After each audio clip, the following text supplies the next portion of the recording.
My name is Clara Towson, and I'm a friend of the show. Boom. I am Francisca George, and I'm a friend of the show. Perfect. Hi, my name is Susan Leemans, and I'm a friend of the show. Boom. Yeah. My name is Zainab Sammaz, and I'm a friend of the show. Boom. Hey guys, my name is Sasha Vickery, and I'm a friend of the show. Boom. Hi, my name is Lloyd Harris, and I'm a friend of the show. Perfect. Hi, my name is Jasmine Paolini, and I'm a friend of the show. Wow, Jasmine, you got it in one time.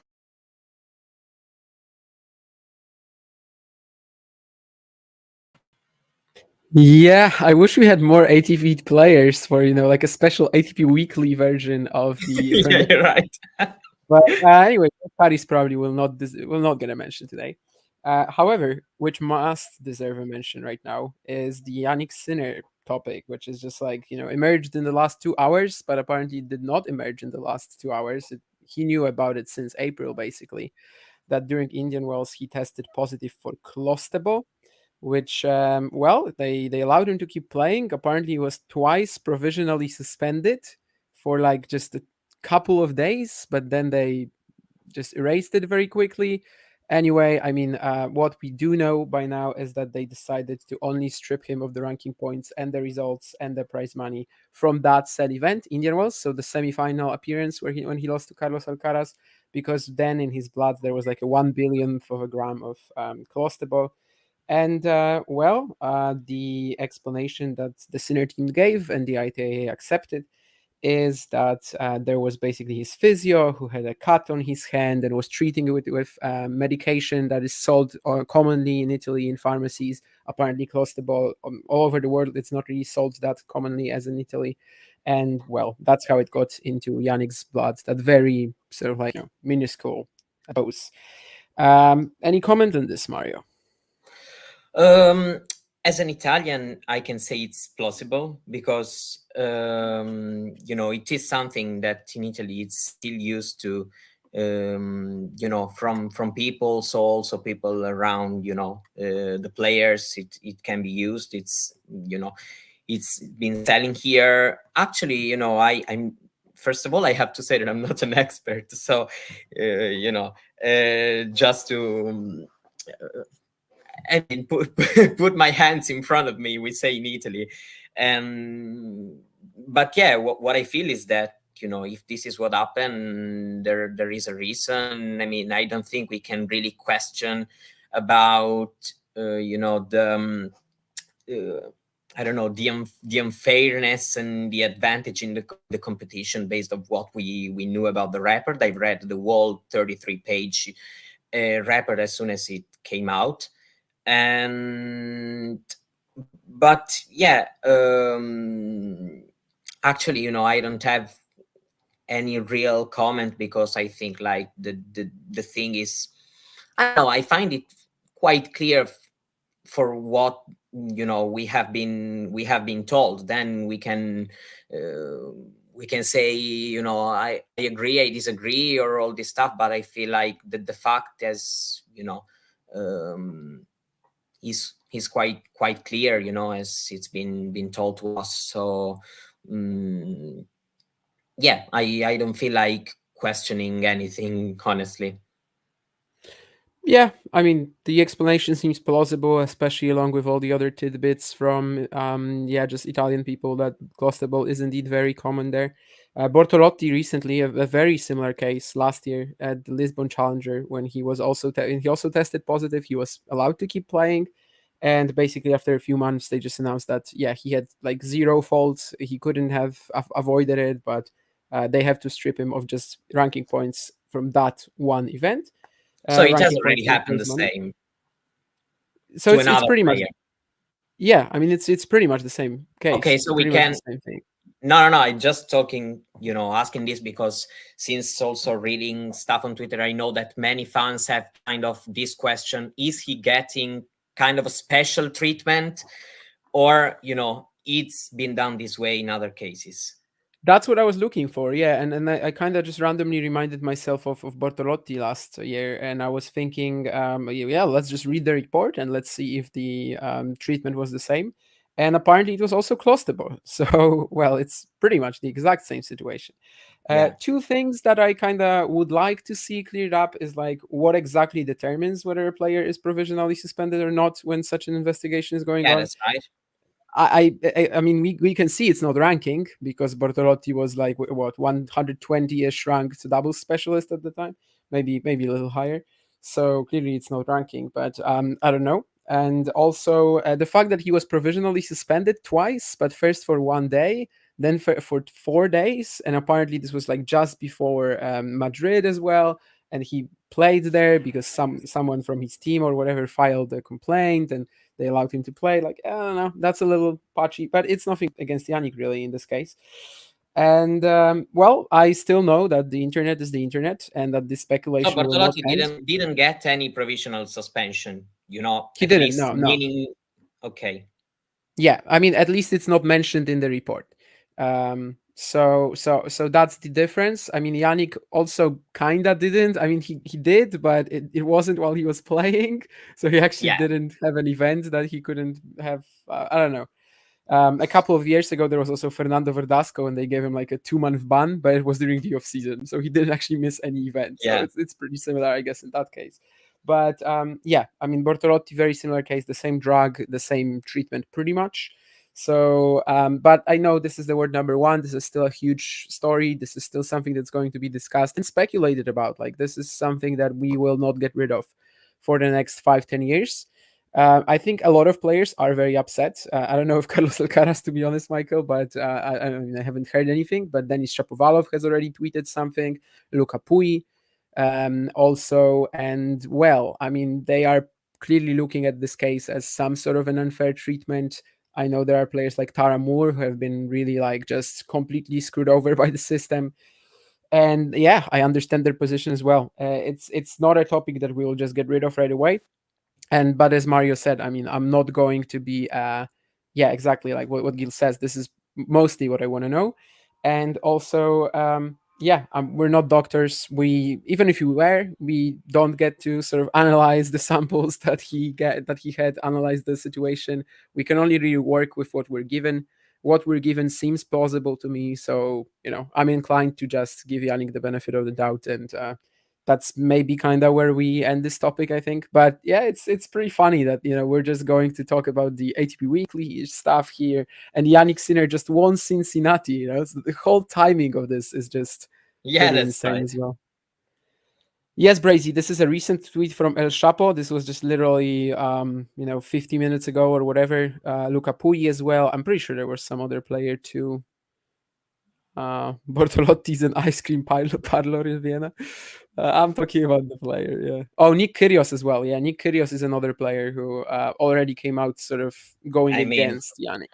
Are we surprised? Oh, I'm not. I'm just saying, you know, among the players, it's also controversial. It's not like every single player is going to be like, yeah, sure. I mean, welcome back, Jannik. There's going to be people who might. No, for sure. But, you know, I'm not surprised that the biggest clowns in tennis have already spoken.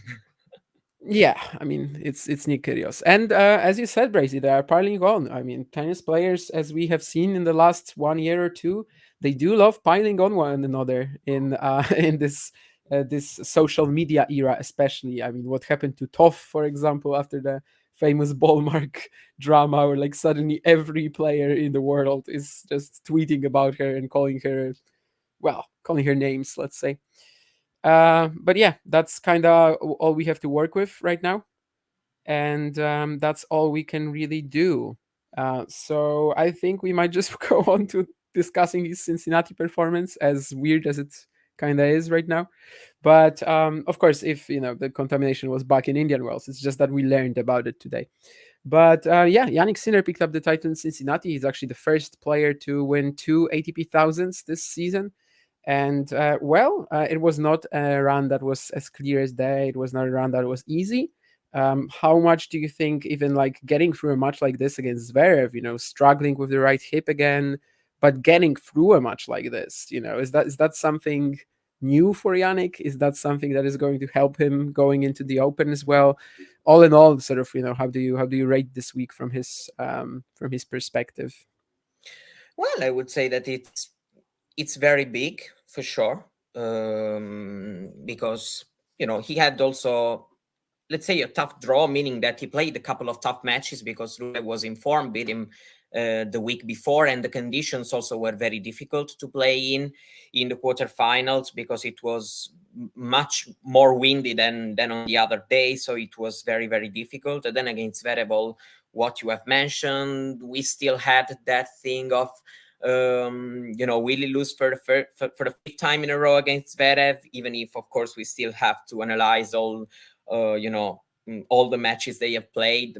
And so having overcome these challenges and having stayed there, yeah, I mean, it's not of course a best of 5 match against Zverev, but it still felt very, very physical. Lasted more than 3 hours against somebody who makes it very physical like Zverev because of the kind of tennis he plays. And so yeah, I would say that the most the biggest thing has been him being able, first of all, to stay there, to not let Zverev or Rublev or whoever fly ahead in the score in the tough moments, and then to play good tennis when it mattered, especially, for example, the final set tiebreak was played very, very well by himself in that match in the semifinal. So yeah, I would say that it's been for sure very, very good signs. Yeah, because it's not only when you play well. All the big champions also always tell us that they are not going to play very, very well all the tournaments. They have difficult moments. They have, I don't know, a month where they're not brilliant level wise, but they still manage, even though of course not every time, but they still manage to find a week like this to win matches, to keep going, and to overcome the challenges. So I would say it's huge from this point of view.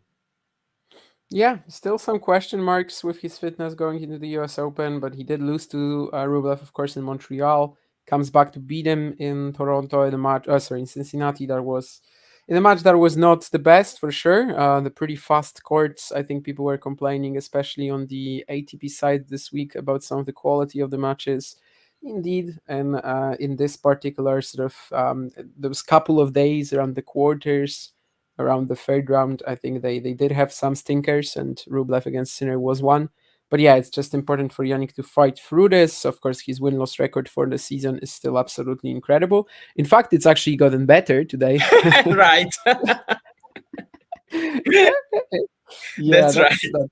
That's pretty insane as well. But he is still one of the favorites going to the US Open. But we have to remember that even though the conditions, there's also the humidity aspect of things, which he sometimes has handled well in the past. 5-hour match against Alcaraz, of course, sometimes hasn't, like last year against Zverev. But still pretty important, I think, for him to get this done.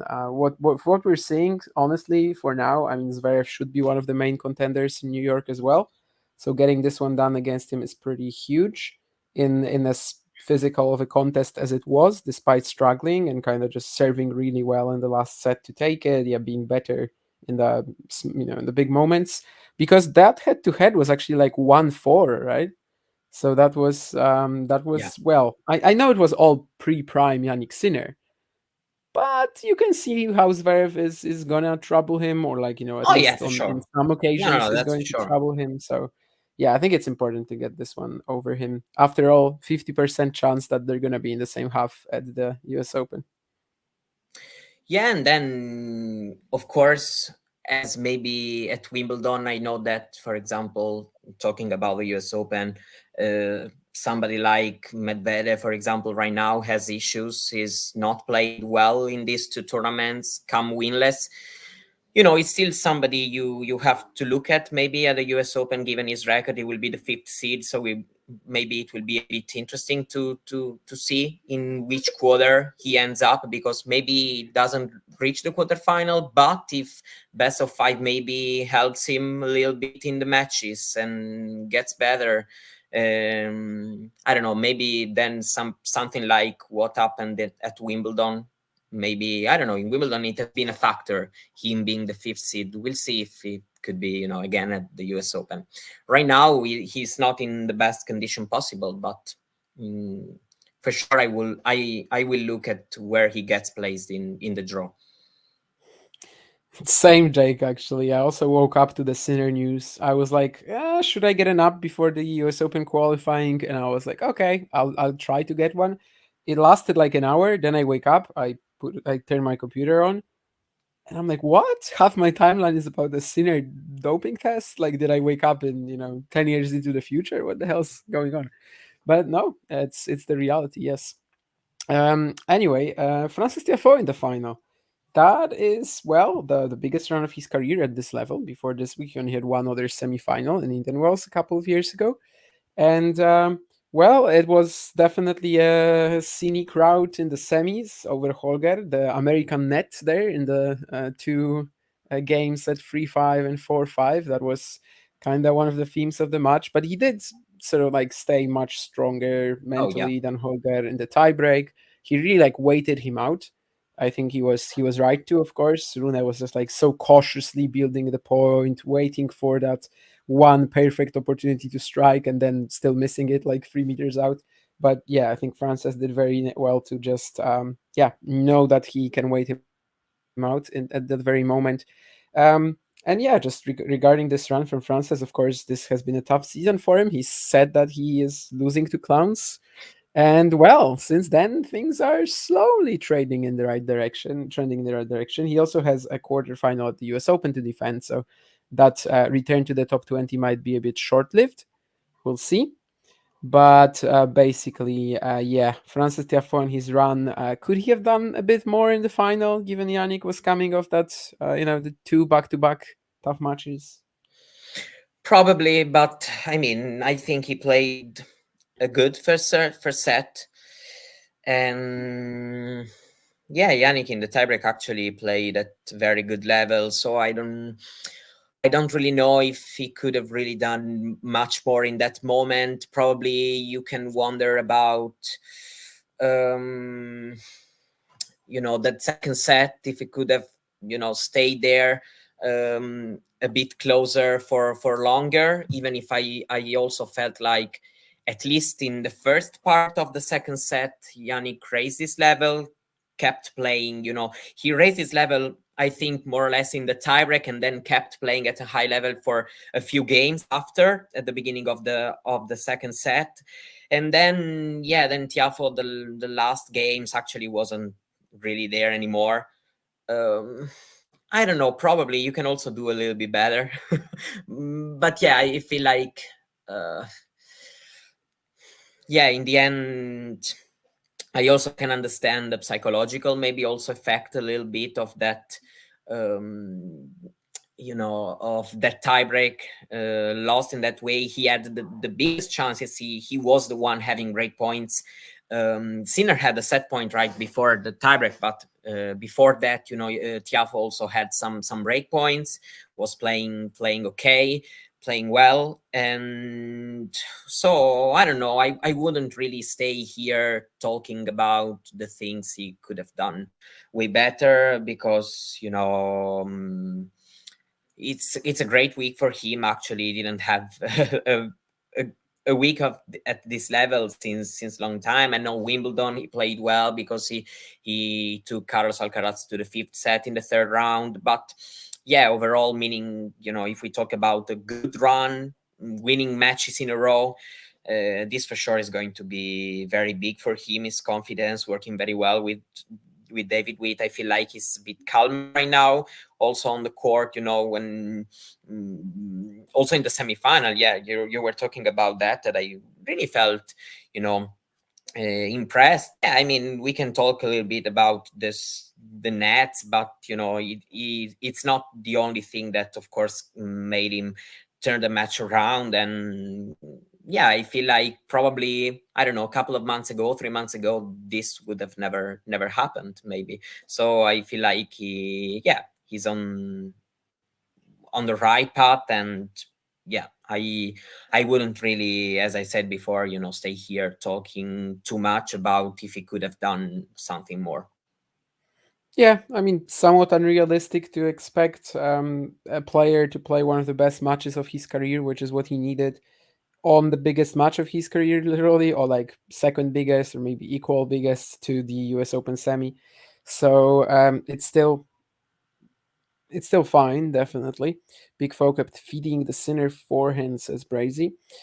When it comes to the Nurlan question about the US Open court speed, I feel like after day one of the US Open qualies, it's kind of a bit early to like give any judgment because it was also very windy and it definitely played much slower than in Cincy.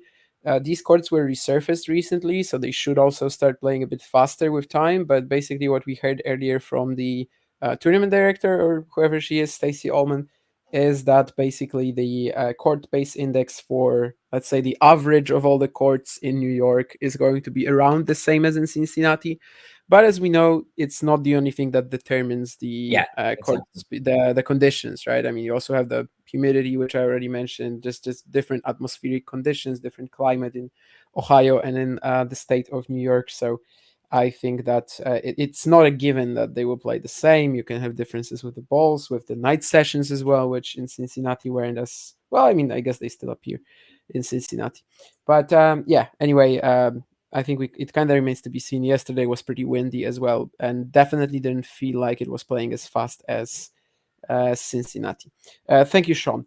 And yeah, with Frances Tiafoe, I guess this question used to be in the topic, in the headline for our stream, but now it's of course Jannik Sinner with the drag tests as well. But there used to be like a Tiafoe, only ATP 1000 final thing or something like that. So I guess we should also address that. Yeah, how likely is it that Frances is going to return to a stage like this? I mean, even this Canada Cincy double, we had Popyrin make a final, we had Tiafoe make a final. So I guess, it's still there for him, potentially. Yeah, I think it's, doing it again, we've seen many players being able to do it once, and it's not really difficult to repeat themselves. But yeah, Tiafoe has, the quality to use an opportunity if, if it presents in front of him, like this week. This week he has been able to use this opportunity. So yeah, let's see. It has to be a tournament in the States, because that's kind of like his strongest masters by far. Miami, Indian Wells, Cincinnati. Probably. But yeah, I feel like it actually probably also a little bit more draw dependent than where they actually are. Of course, I'm thinking about the hard courts because I don't really, believe in the clay court masters to be, where he's going to probably reach another one. But I don't know. Yeah, probably also mentally for him is better. He gets kind of feed by the crowd, by the atmosphere. We've seen him doing well also at the US Open. So probably yes. Yeah, hello to our new moderator, apparently Sean, and also Jake, clearly having his priorities right in terms of, refusing to get calls from work while watching our streams. Yes, Holger Rune in the semis as well. Do you think if he makes the final, would that have been an impressive run or not? Because he didn't face a single top 20 player. He was very close to getting to the final. Like virtually, I think there were two winners in that match, Rune and Tiafoe. Like they both kind of won the match. Holger just didn't get over the line. But I mean, it started with a Berrettini in round one, which I mean, it's probably the draw that everyone was trying to avoid. So I think would have been impressed, and it would have been such a good chance as well for Holger to if not get back on track, then yeah, just start getting the results that we are expecting from him, let's say in the near future. And well, it's a shame that it didn't happen. My prediction from the start of the year that he's winning the US Open is in danger. Yeah, I mean, it would have been, I think, because we also have to add context about about what happens about every run. And considering, the lack of real runs, he's also he wasn't making any, huge run lately. So getting in a Masters final again would have been for sure a very, very good result. And whatever opponent and everything he could have faced. And he was of course in third round projected with Alcaraz, who lost to Monfils in the second round, which has not been a super, super easy match also for Holger. He dropped the set still. And so, I would have said that, it would have been kind of, I don't want to say impressive, but very, very important, very, very good, because of his current period and the fact that he's not having many big runs lately. So it would have been very, very important. It's still kind of positive week, meaning that he won some matches, playing well all the times. Of course, there is the final image of him not being able to get over the line in this semifinal, which I think probably, throws a little bit of shade to this semifinal run, probably, because it felt like it was, a winnable match, meaning that, of course, playing against Tiafoe is a match that Holger Rune can win, and you are ahead in the score 5-2. And then you lose the match in match point, the net courts, but also not staying very, very strong mentally there in the end. But still I would think that we have also to take some positives, because if we want to draw a path, he did better this week than how we did it for most of the year.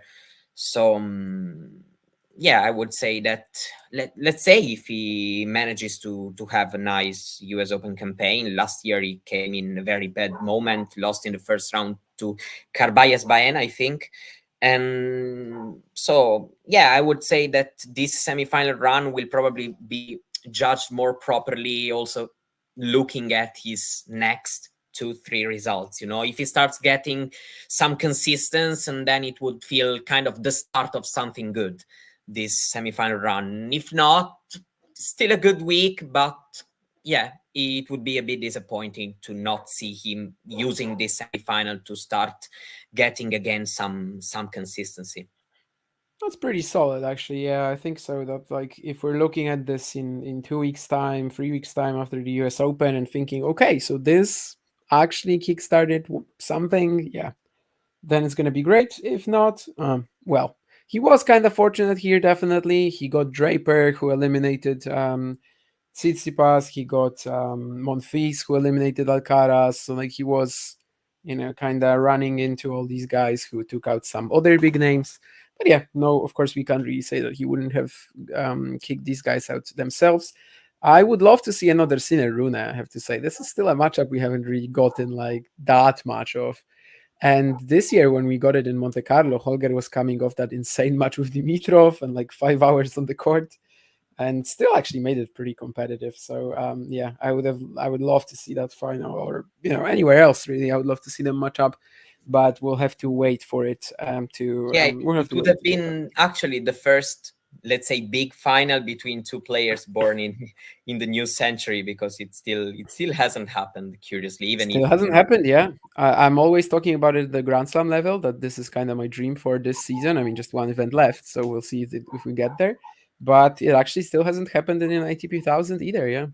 At an ATP 500 we had like Alcaraz, Musetti, right, in Hamburg and stuff, but not even the ATP 1000 level. We still haven't had that privilege to really like watch that. Yeah, that's right. One of the changing of the guard moments. I can't say it would be like a complete, different era because of that, but nah. I mean, just it means we are in the end we are not having that, at least talking about the tour depth, we're not having this shock between January. We're still having kind of slowly progression, because we still have lots of this Masters final with players born in the 90s, as it should be actually, because some players born in 99, he's still 25, so it's more. And that 90s generation, especially the early 90s, was kind of underrepresented in yes, big exactly. finals. So it would be good for them to kind of catch up on that.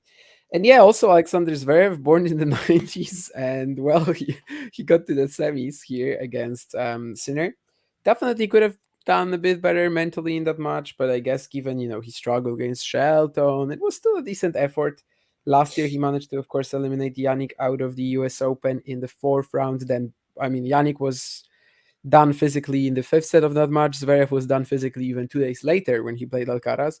But this is also a slam that he does very well at. Last 2 editions he's played, only lost to Djokovic and Alcaraz.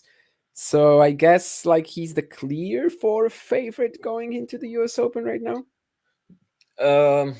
Yes, if we have to be honest and look at the current level of the players, Zverev has struggled to have many peaks. He's got the title in Rome this year, but he's the player who won the most matches, so he's been very consistent, getting always couple wins here, couple wins there, reaching the quarters and the final, and the semi-final here, a Grand Slam final at the French Open.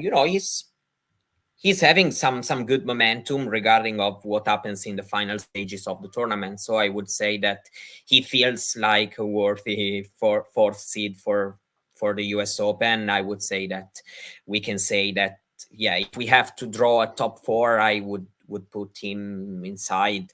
You were talking about, not being very strong mentally, maybe in the match against Jannik, but it hasn't been as clear, as in other matches of his career. I would say simply, not being able to find that extra thing in order to put Jannik away and win the match, and the opposite actually happened. I would say that we can say that right now it feels like there is a gap between the fourth and the other players. Also, the slam results still tell us this thing, because semi-final at the Australian Open, the final at the French Open, still a second week at Wimbledon, which has never been easy for him as a slam, and was 2 sets up. Also, the knee thing probably could have influenced his performance a bit in the end. So I would say that it feels like a fourth clear favorite right now. Andy, we talked about it at the very beginning of the show. It's 10 minutes, maybe, the first 10 minutes of the show.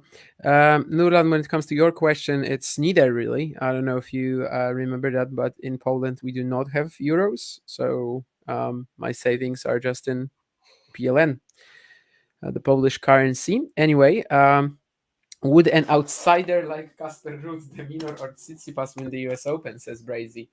The short answer is it's very unlikely. I mean, Casper, we've seen him get to a few slam finals, but then he usually run into some sort of an unstoppable force in the final.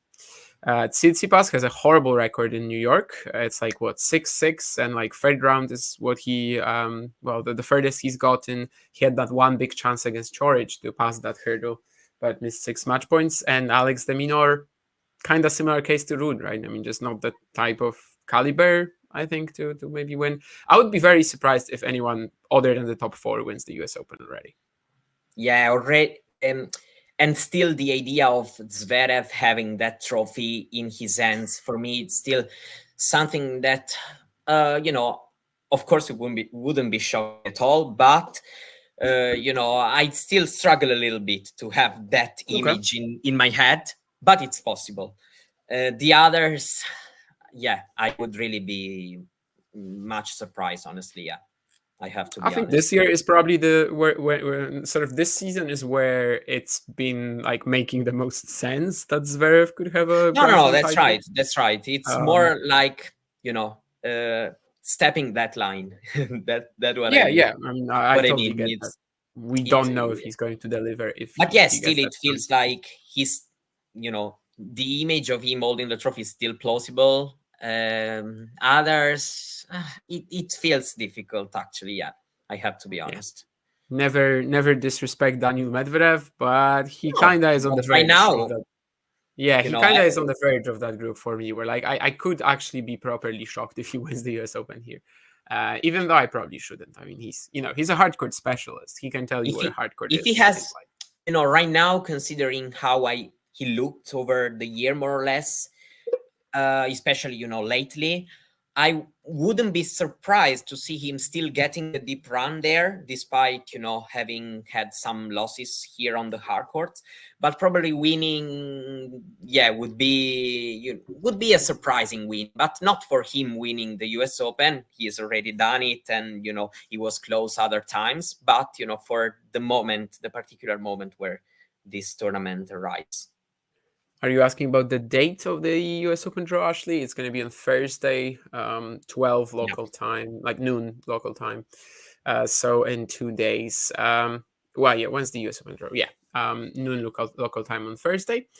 And then I think the qualifiers will be added later that day, basically. So it shouldn't be that long a wait, I guess. Personally, I think they might as well just wait for the qualifying to finish. But it's a topic for another day.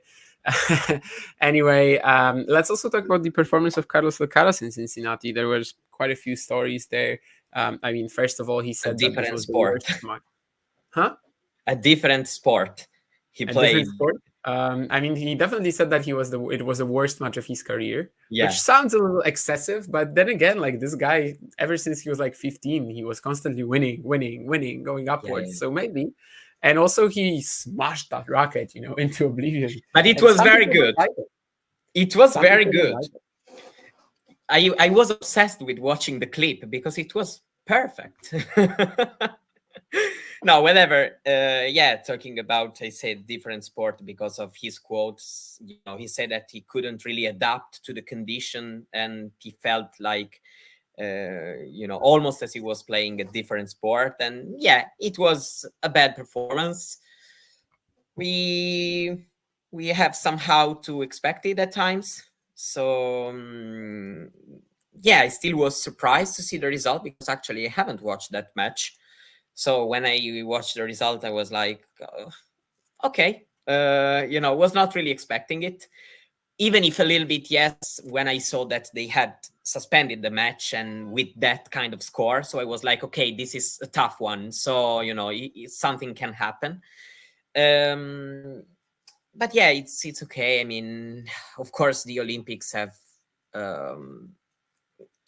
made him skip Canada. So you have a bad day, you lose a match in Cincinnati, and it's over for you, the preparation for the US Open.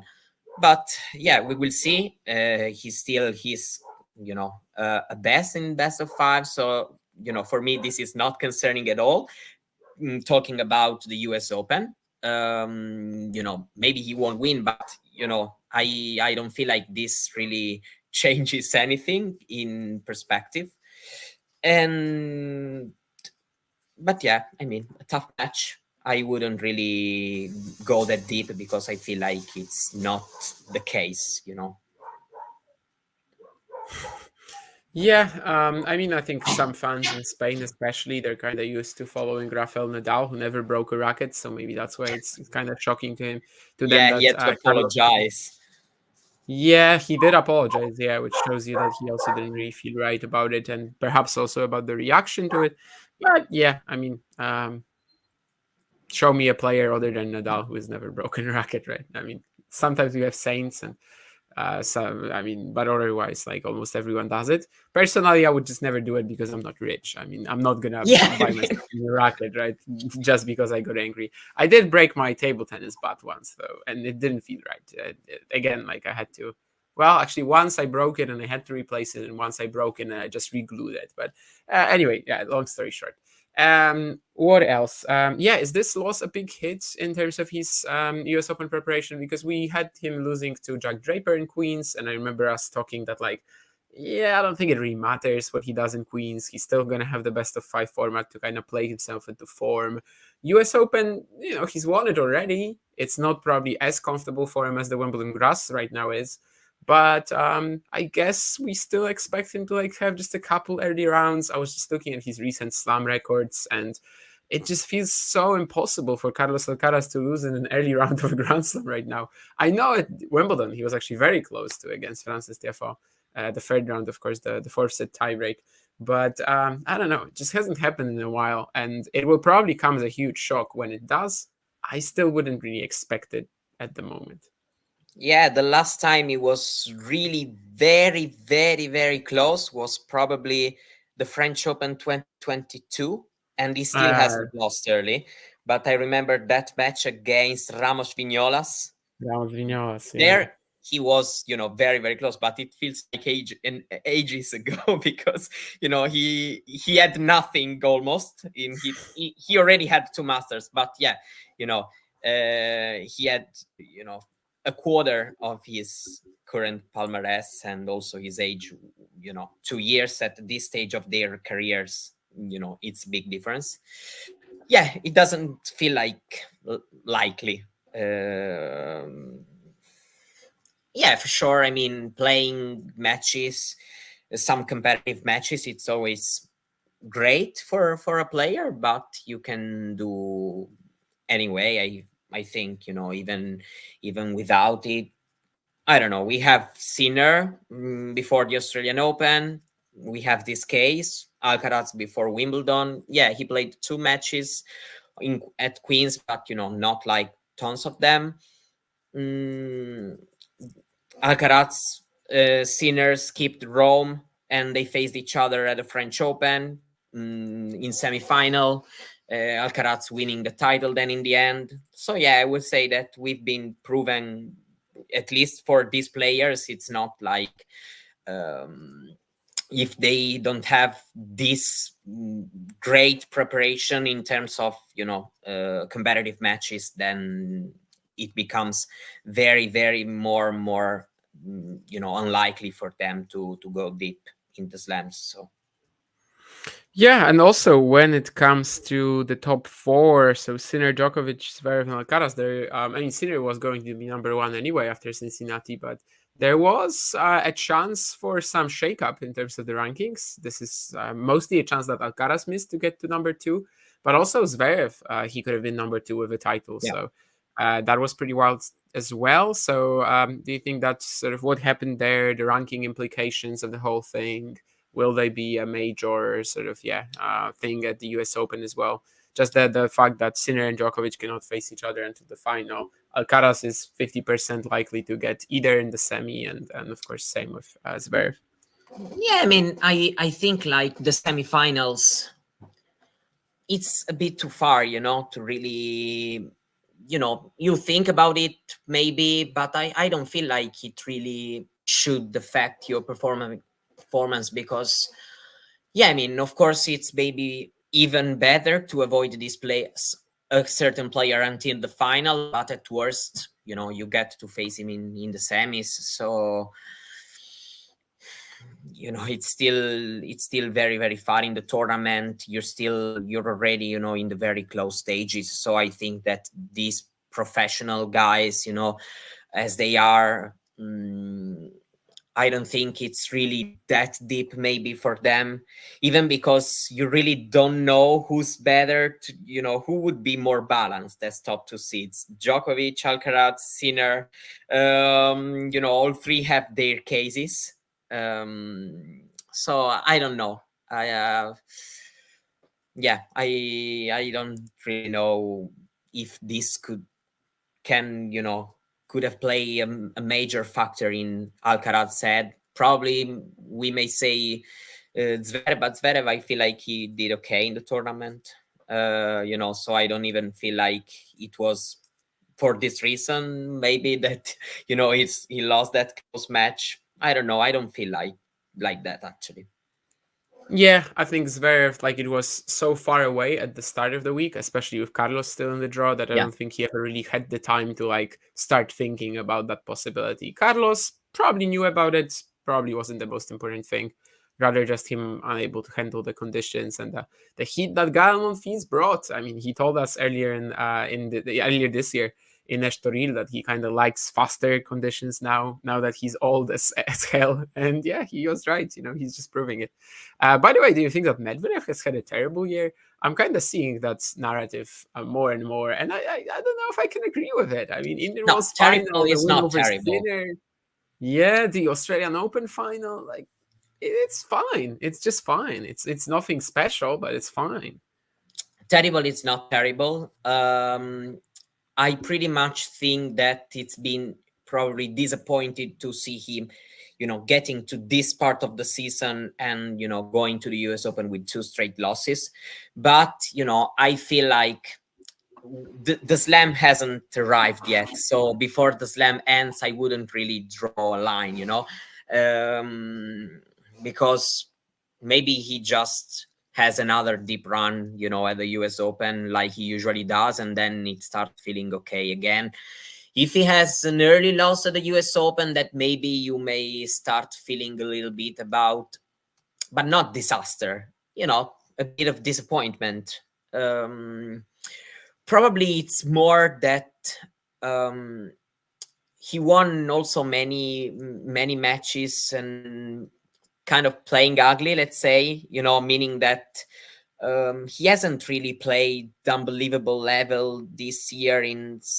Also the Australian Open wasn't that good. Probably the best was the beginning of the final. And so, also not having got, a title moment here and there, he's not used to that, let's say like this. So, I can get where these people are coming from, but yeah, disaster is totally exaggerated considering that, he's still 5th in the race and has a Grand Slam final. Indian Wells reached the final. Miami was in the semis. So yeah, the first part of the year was actually very, very consistent. And yeah, now I feel like people just want him to provide them a good answer on the hard court. So let's see what he does at the US Open, and then probably, we will be able to judge in a more proper way. Yeah, I mean, by the way, like he won 5 titles already by this time last year. He actually won 5 titles already by Rome last year, and that's the last one. Yeah, that's the only real shame, I think, is that he hasn't won a title since May. Just give him a 250 somewhere. But yeah, I think still he's had a lot. Yeah, hasn't played actually. He hasn't played too many. Yeah, he's not. In the past 52 weeks, him and Sinner are the only 2 players who, in the top, I don't know what, who the top 20 players, I think that they have never played. They have not played at 250. That's interesting. Last year, I guess definitely he won Doha, right? But yeah. But Doha. This year, yeah, I don't think he's played one indeed. No. That's a good stat. Yeah, what else? We can probably mention just the well, of course, this is going to be the US Open in a couple of days, the draw, then the start of the main draw on Monday. But we still have the Winston Salem ATP 250 as well. Yes, Maddie's last title was Rome 2023, actually. We still have Winston Salem this year, so let's maybe chat about this for a while. Of course, the draw, as usual, isn't that stacked because most of the top guys, they want to get some rest done. We have, I think, 3 seeds from the US Open are playing in, of course, Draper, Cerundolo, and Baez. Baez, the defending champion. Anything in particular that is exciting to you last night? Last night. Hasn't Draper withdrawn? Oh, I'm pretty sure he withdrew from the tournament. Maybe he has already, yeah. So not even Draper then. But yeah, anything in particular that excites you about the Winston Salem field? No Novak Djokovic, which I was actually thinking, how funny would it be if Novak did the Geneva thing again? Yeah, that's right. But yeah, of course, very, very different moments. Draper withdrew and Safiullin took his seated spot. Yeah. Yeah, I mean, it's difficult to tell right now because then every tournament needs to shape up. It will also depend a little bit on how the draw will start looking like, now that we start playing matches. But yeah, I mean, I would say that for sure it's always interesting also to to see which player can maybe enter the US Open and full of confidence. Not always this works, because you may have a bad draw, or you may just lose and not find yourself well on those courts. But yeah, I feel like for all these players who go to the US Open, getting some matches and some wins, it's going to be very, very important for for getting there in a good shape. So I think this is very interesting. I always find more interesting in these kind of weeks to watch the qualies of the US Open, actually. But yeah, I will for sure keep an eye on the matches, and yeah, it will be nice to see if also there's some players, like it happened last year. For example, last year it was kind of good storyline to see, how a specialist on the clay like Baez beat some good opposition, beating Lechka, for example, in the final. Yeah, let's say, which story we will have this year. But yeah, it's always an interesting thing to try to find out which players are looking, more on confidence, or not ahead of the last slam of the season. What? I mean, someone, by the way, because also we had the Filip Krajinovic retirement at the US Open. I guess, yes. Yeah, I guess we might talk about it, but someone just commented that on my Twitter that he should have played Belgrade in November. Still can retire in front of your family, your people. What is the event in Belgrade? Am I like, what are we talking about? Yeah, there is an event, an ATP tournament. They announced today, 3-9 November, which will take place in Belgrade on indoor hard courts. So it's alongside Gijon and Metz, or was one of these scratched? It should have taken place in Gijón. Okay, so it's instead of Gijon, okay. Yeah, and so yeah, I mean, this thing of coming up because it feels like, oh God, he retired. He could, he can maybe play home one last time. Maybe so he will. I mean, that avenue isn't closed off yet, right? I mean, they still could give him a wild card. Yeah. But yeah, I actually didn't know that that Gijon was off the table, and it's an indoor hard event, right? Like there's no change in terms of the surface. No, it's indoor hard courts. Okay. So yeah, many was actually even questioning if whether Djokovic may do like he did, for example, with Madrid, pulling off from the Paris Masters and playing Belgrade, or yeah, let's just see. But yeah, this was today's news actually. Okay, yeah, so I must have missed it.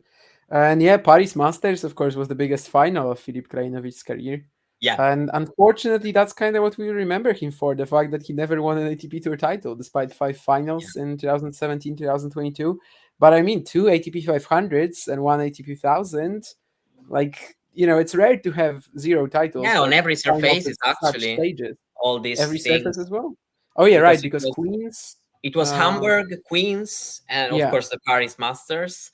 Yeah, I mean, it was actually a player that should have won a title if we consider, that he could have, but yeah, he can, let's say, play tennis, very well. We've seen it, many issues, of course, many struggles, but yeah, reaching 5 finals, it's likely that you end up winning once. And yeah, it didn't happen, and it's of course not nice, because also from human side of the story, a player who's had that kind of career, a very good career, and reaching 5 finals on the main tour, even some important ones, and not having any title. Yeah, it's not for sure not great, but yeah, we've seen many retirement this year. This one, it's been a little bit cryptic because he posted a story. Nobody really, at least I couldn't really find any further information. So yeah, in the end, we saw that that's it. We'll see if he will play, at home. at this point it feels likely, but yeah, his career is basically over. Yeah, 10 challenger titles, Brazy, by the way, 2 ITFs. But yeah, I actually saw him live this year in Koblenz when he came back after a break. Last year at Roland Garros, he was already talking about potentially retiring.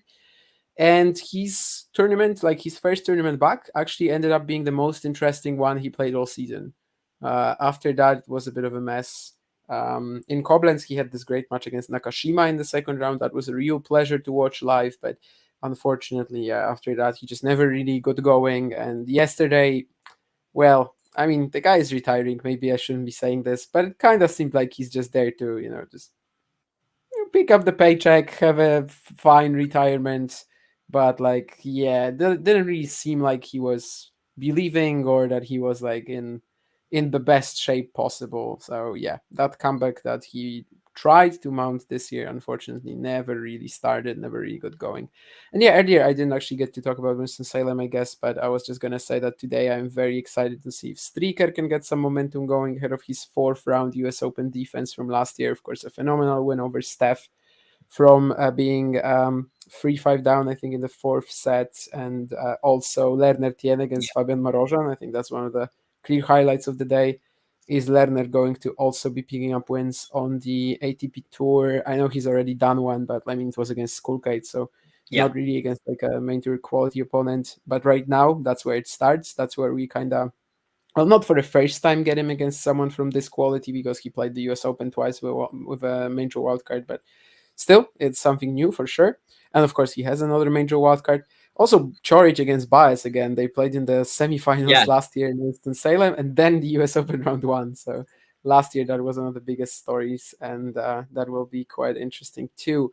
Stricker looked good yesterday, says Brazy. Yeah, but he played Fede Coria, right? I mean, on hard courts. It kind of had to be a win, but it's good for them that it was, because at this stage, you don't really know. Like, he's only picked up 3 wins this season. This was the 4th.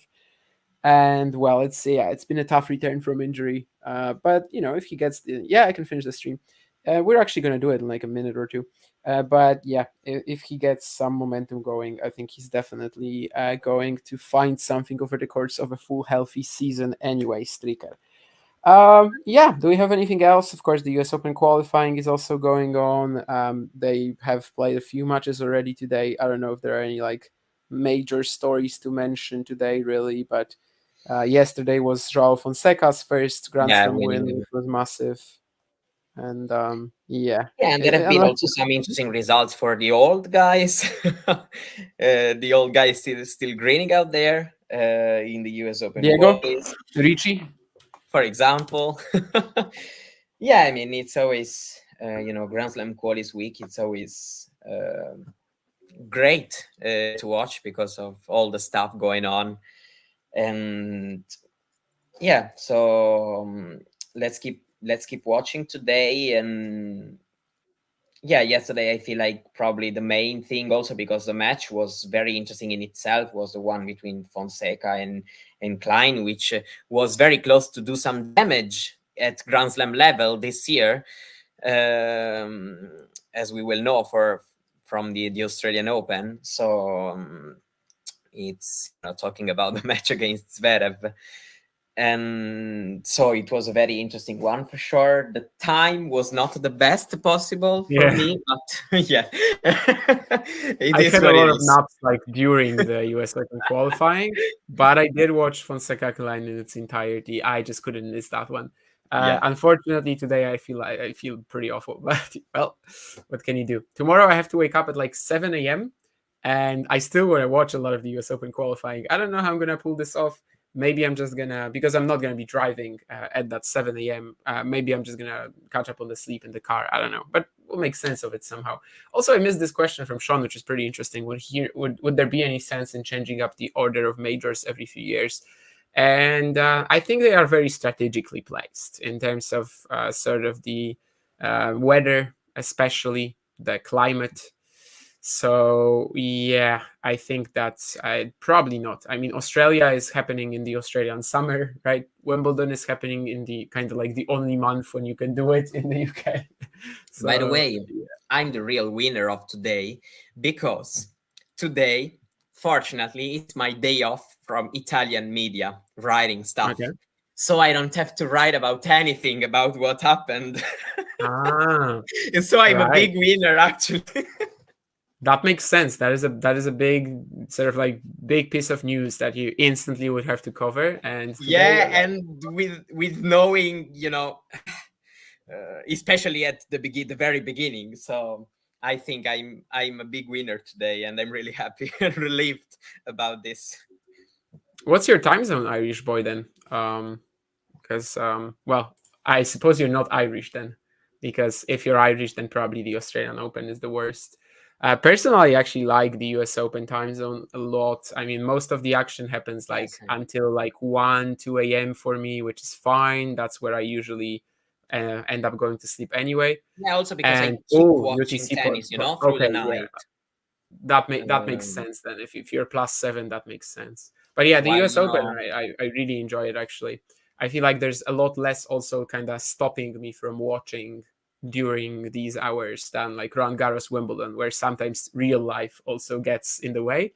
Whereas, the US Open, I just kind of feel like for me, Wimbledon is the best actually. Is it different than Roland Garros? I guess it is a little different, yeah.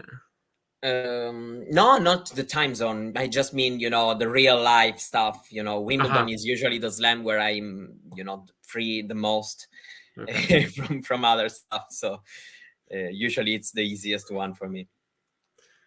And also there was something from Nurlan, which we'll end the show with because Nurlan's question always has to go last. Yeah, I think Nurlan clearly you for 5 minutes only. I mean, I don't know, like in 5 minutes, we wouldn't cover even like a quarter of what I would like to ask you. First of all, why are you the way that you are? Yeah, but with top players, it's like that. You don't have much time. And Nurlan is very much a top player. He's the guy to talk to. So yeah, it makes sense. Like the PR from the ATP, the strict procedures would probably make our conversations pretty short. But yeah, we will enjoy the US Open. Thank you.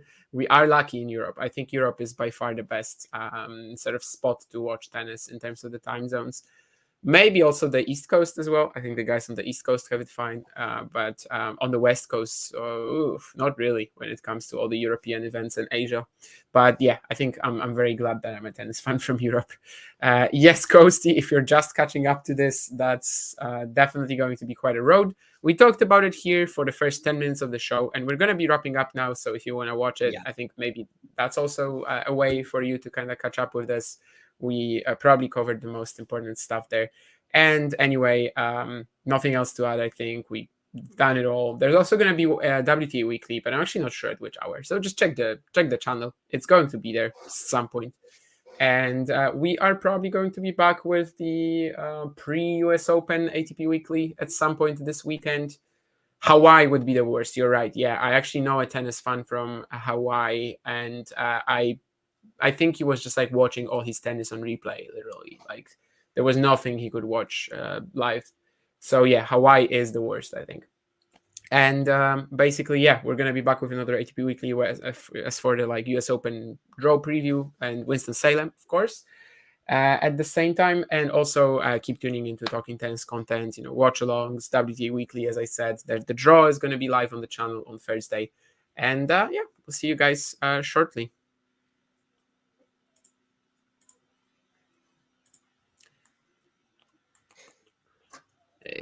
Here. If you enjoyed this video, make sure you hit that like button. Don't forget to subscribe and click that notification bell so you don't miss out on all things tennis.